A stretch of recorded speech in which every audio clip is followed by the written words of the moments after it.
Hagar flees.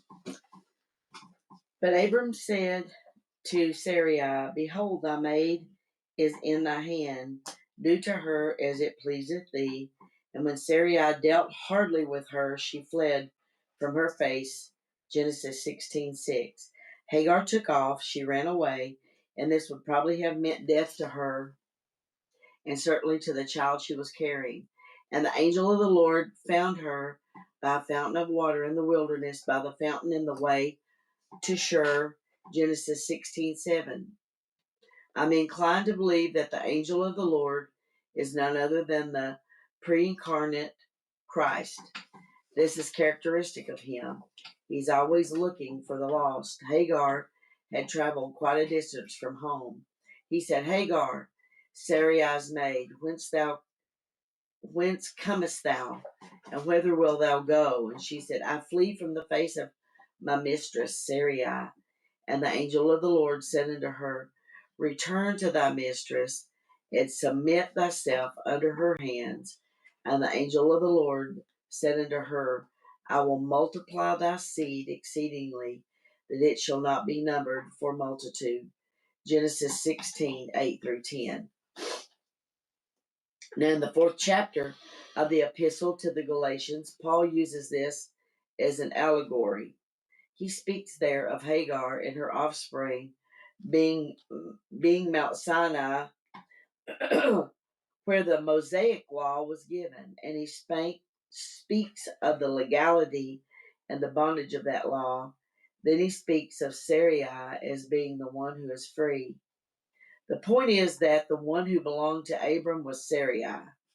She was his wife. Many people today want to take on something different. They want to get under the law. But, my friend, as believers, we've been joined to Christ. Paul says, as a chaste virgin, and will someday be the bride of Christ. Therefore may I say unto you, you do not want to take on the law. The law is another one that you and I just don't need. It's like Hagar. And that this is the point that Paul is making in Galatians. This is going to be a great sorrow, not only to Sarai, it has already been to her, but it's going to be an even greater sorrow to Abram later on. Hagar now comes back to give birth to a boy, that boy who happens to be Abram's son. And so that concludes J. Vernon McGee's commentary on verses 6 through 10. Just a few words of what that Chuck Smith said on verses 6 through 10 is that the angel Jehovah is here, and that's why it's the pre-incarnation of Christ.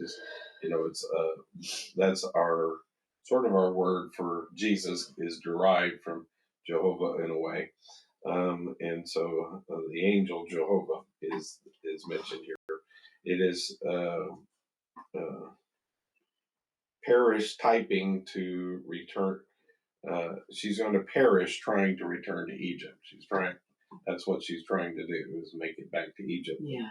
But she's going to die in the wilderness trying to do that, even though it's only probably a 5, 6, 7 day walk to Egypt from there, but without water and without provisions, she won't make She'll it. die.